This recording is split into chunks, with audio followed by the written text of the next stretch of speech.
મારે ગઈ કાલે જ નીતિનભાઈ જાની સાથે વાત થઈ. ઓકે. એણે મને કીધું કે હા સાહેબ, એક તરફ સમાજ એમ કે છે કે રાજનીતિ બહુ ખરાબ ક્ષેત્ર છે, અથવા તો રાજનીતિમાં કોઈ સારા માણસો આવતા નથી. એટલે મેં કીધું ભાઈ ચાલો આવીએ, જો તમે એમને સારા માણસ માનતા હો તો મત આપજો, નહીં માનતા હો તો હરી ઈચ્છા.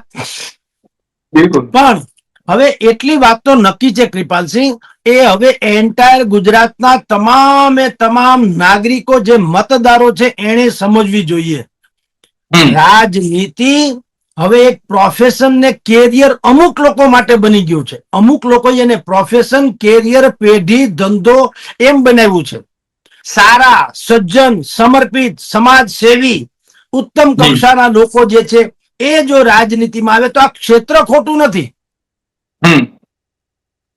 આપણે ત્યાં થયું છે શું કે રાજનીતિમાંથી ધર્મ વયો ગયો ને ધર્મમાં બહુ મોટી રાજનીતિ કરી ગઈ.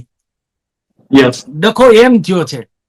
ખરા અર્થમાં અગાઉના જમાનામાં રાજા મહારાજા પણ શું કરતા હતા, બહુ સર્વશ્રેષ્ઠ સાધક હોય એવા સંતો, મહંતો એટલે કે ઋષિઓ, એ ઋષિઓને પણ એ રાજગાદીથી ઉપર ધર્મની ગાદી હોય. રાજગાદી, રાજા એક ગાદી ઉપર બેસે, ઋષિ મુનિની ગાદી જેને રાજગુરુ કહેતા, તો ધર્મગુરુ એની ગાદી ઉપર રાખતા. એનું કામ શું હતું, જે સંતો મહંતો કે સાધક ઋષિ તુલ્ય લોકો હતા એ શું કરતા, એ સાધનાના બળે બધી જ નીર ક્ષીર પારખીને રાજાને કહેતા કે તમે આ રીતે શાસન ચલાવો. એટલે ધર્મનો ડર રાખીને, નીતિ જેને કહેવાય, આજના યુગમાં ધર્મ એટલે નીતિ.